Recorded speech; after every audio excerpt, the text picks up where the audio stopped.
So here's a question. Why are you here? Why are you alive? Do you ever ask yourself that? I do. I ask myself all the time. My name is Jewell Starsinger, and I wonder why I was born and what I'm supposed to do here in this life. And the first time I ever thought about that, I was 5. And guess what? I have talked to many people recently, and many of them have said to me, "Oh, I too thought of something profound at 5." And so I have a feeling that at 5, something magic happens when our consciousness flips on. Yang is direct. Okay, so action then is yang, and it's masculine because it's left brainy, boy brain, and it's masculine because of the qualities of yang, masculinity, and this is spiritual, not human. Okay, human men and human women are a little bit more yin or yang, but it's different than pure yin and yang because pure yin and yang are what we're made from, but we are the smoothie drink made from a banana and an apple, of which you will never see a banana and an apple that has been through the blender. Okay. Hope this is making sense because I say it so much, it makes sense to me. All right. So yang is action.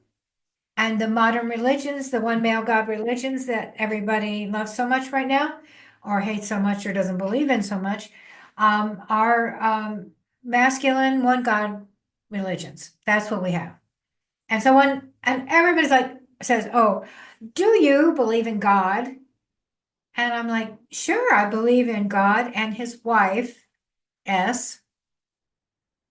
I know I'm made from the two, just like my parents made me, just in the bedroom, living it up, whooping it up.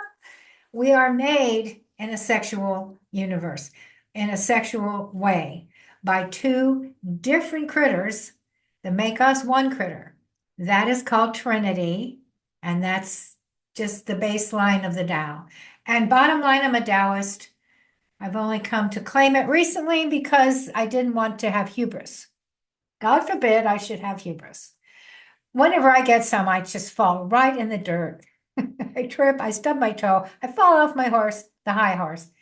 And you know how it goes. Anyway, or not, but you should if you don't, because honestly, falling off your high horse is probably the best thing that can ever happen to you. Because what it does to you is allows you to surrender to a greater thing, a greater picture, a bigger story. And you can then have a place in that story, which to me is very fulfilling because I know that I'm part of the puzzle, but I am not the puzzle. And when I get when I know where to put the piece in there, it's accomplishment. It feels good. So, the only good. All right, so the only good, the only God. Just omit an O, and good goes to God in terms of wording, right? They are synonymous in this religion and in this modern world. For all of them, it doesn't matter. Everybody says this one dude is a good dude, and this is goodness and godness. Nobody is saying there's two of them. And this is my job. My job is to explain that we are made from two forces of nature, and they are holy, and that we are made in their holy image, and that makes us holy, and everything around us is holy, and that is why we have a split brain. And all the scientists are like, why do we have a split brain? I don't know. Can we prove it? How is it science? Yada, yada, yada. Well, it's pretty simple if you're a Taoist. It's yin and it's yang. One is energy and one is matter. That's sciencey. I don't know. It's very simple. It's not hard. As a matter of fact, I think it's dumb to say there's only one. That's just what I think. What do you think? I know you're probably, oh, there's one God and I love him. And he's a guy. And no, he's not a guy. He's this thing that you can't describe. Okay. And he, they always end up with the he pronoun. I'm sorry, that's just the way I hear it all the time.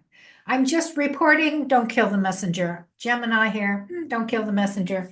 All right. Only one God, only good.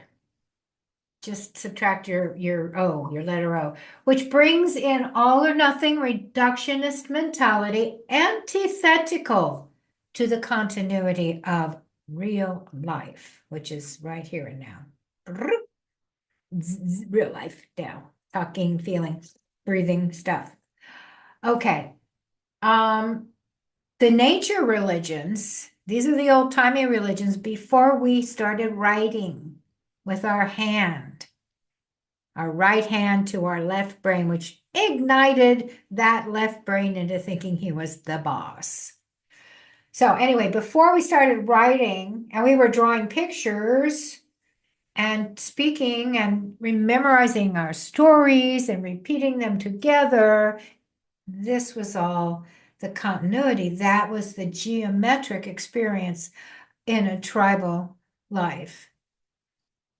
I think tribalism is geometrical. I think life is geometry. That's what I think.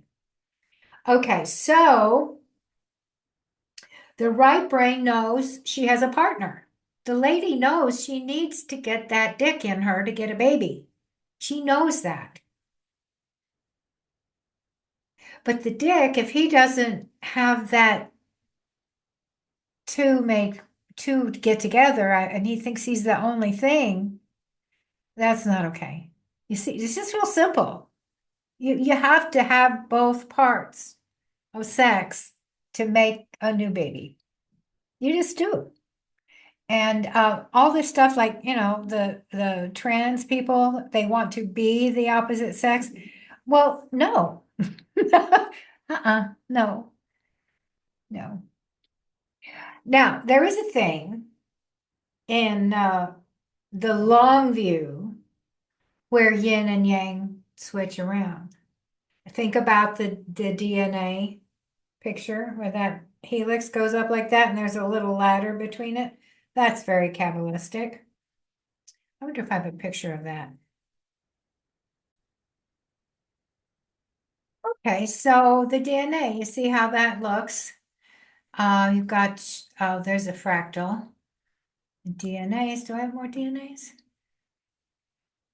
Spirals are kind of DNA-ish. I love this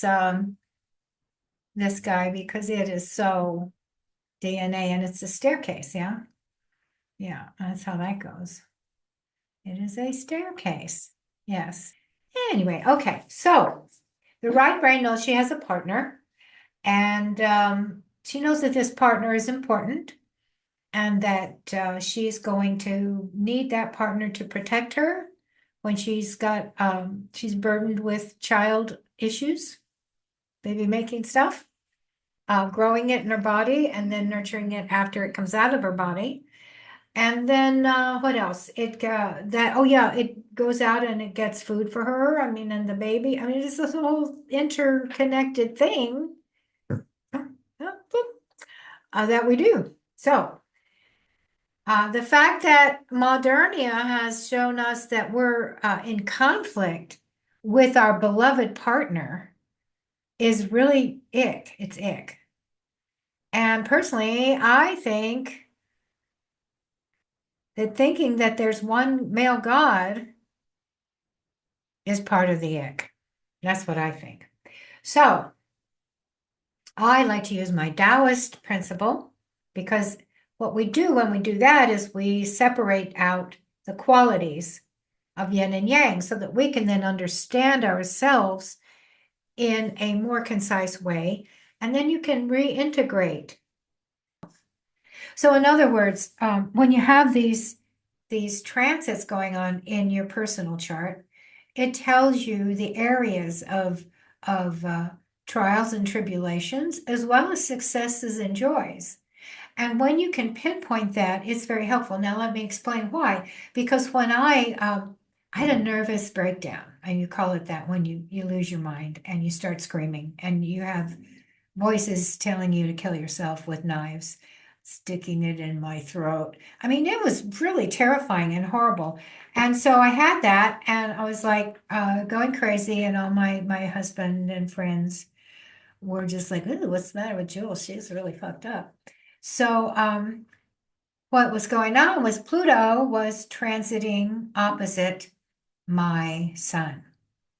And Pluto is very slow. It's farthest out planet, and it takes like anywhere from 15 to 30 years, depending on what side, because it's very egg-shaped parabola.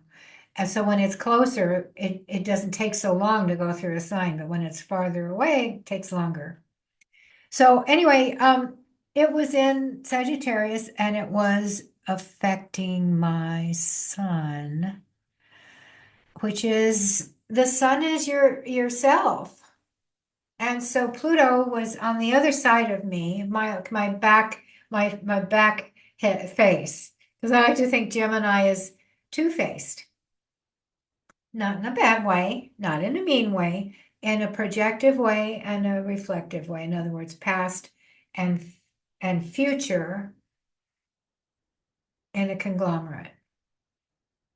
So Pluto was on my backside and it was telling me, or was it on my front side? Was I looking at it? Because it was opposite. So whatever it was, and since I am my Gemini is deep down in the ocean. I like to say it's a 12-year-old boy, the Gemini. It's a 12-year-old messenger boy, and it's in Taurus, so it's riding a cow because I don't think Taurus should be a bull. It's a cow. It's a lady sign, not a bull. It's a cow. And then third step in any astrological thing, you've got your planet, your sign, and your house. So it's the character, the costume, and the stage set. So my character is the 12-year-old boy. He's riding on a cow. So maybe he's like a cow girl because Taurus is girly. And so there's a very feminine quality to this 12-year-old boy, but it's still a mind. It's still a brainiac. And it's in the ocean, walking on the bottom of the ocean because it's in the 12th house, right? And so that's in a deep place. So for me, my mentality might be Gemini, which is like Mary, except not because the boss of it is in the 12th house. And so my mind goes deep. I just can't do a detail without spinning out on the other details that surround that detail. And so as Pluto was really, and when Pluto is affecting something, boy, oh boy, it makes it really strong. What it does is it makes it obsessive. It makes you not be able to focus on anything else. And it's pretty easy to find out where it is in someone's chart because it's like what just bugs the shit out of you all the time and you can't stop messing with that. And that'll be Pluto. That'll be wherever Pluto is.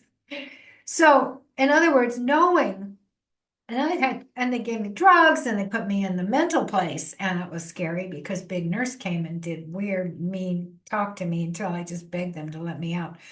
So then I just went in my room and I walked in circles and plugged in like teacher people. I listened to Robert Hand. I listened to Carolyn Mace. Ooh, she's a genius.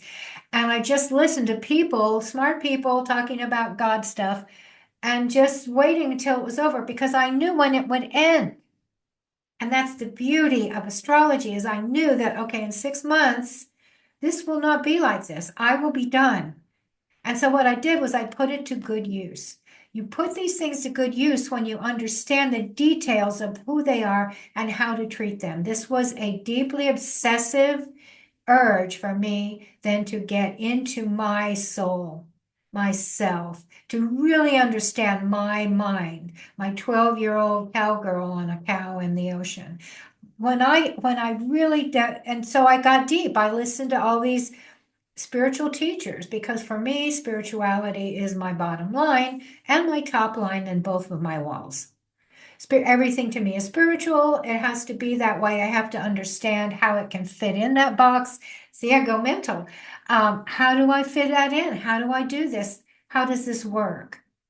And how can I then understand it in its totality as if it's oceanic, as if I am having dolphins and blind fish swim past me, and knowing who they are and knowing their names.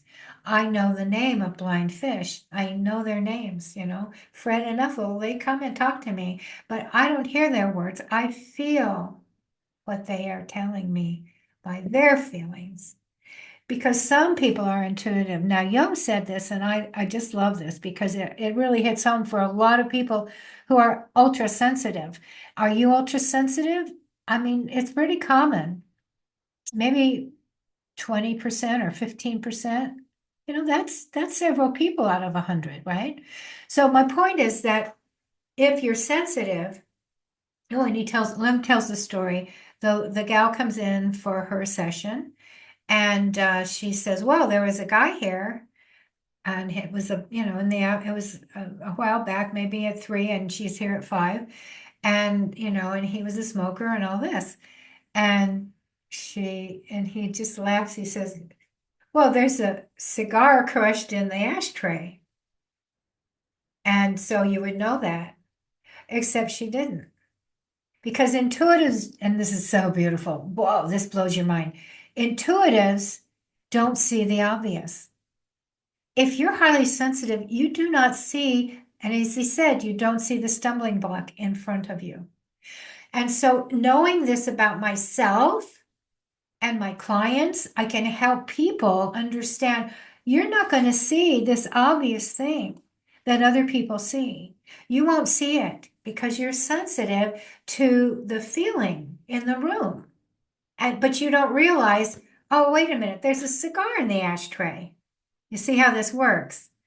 So my point is, astrology and any metaphysical study will help you understand how to drive your own machine, how to drive this car. This car has a glitch. It has a front tire that turns funny. When you go 50, the radio comes on. I don't know. All these details of living can be understood in a more esoteric way rather than a scientific way. And what that does is it gives it more meaning. It gives it a deeper meaning. Because what we get with science is not a deep meaning. It's all rational left brain reason. Oh, this is the reason why that. Oh, this is the reason why that. And what happens when you allow your fantasy side, and that is the right side of the brain is the underside of the iceberg. The left side of the brain is the tip of the iceberg. So even though we love our rationality, and I love it. I write, I think, I love that. But if we ignore the fact that there is a big lady in the water within us, then we're ignoring the most valuable information. And just allow yourself to know that there was a man in the room because you feel it. And you forgot to see the cigar in the ashtray. Okay, that's it for today. I'll put all my data in the description below. If you'd like for me to read a reading for you and help you discover the cigar in your ashtray, and if your cow is walking on the bottom of the ocean, then you can contact me through my website, jewelstarsinger.com, and we'll make an appointment.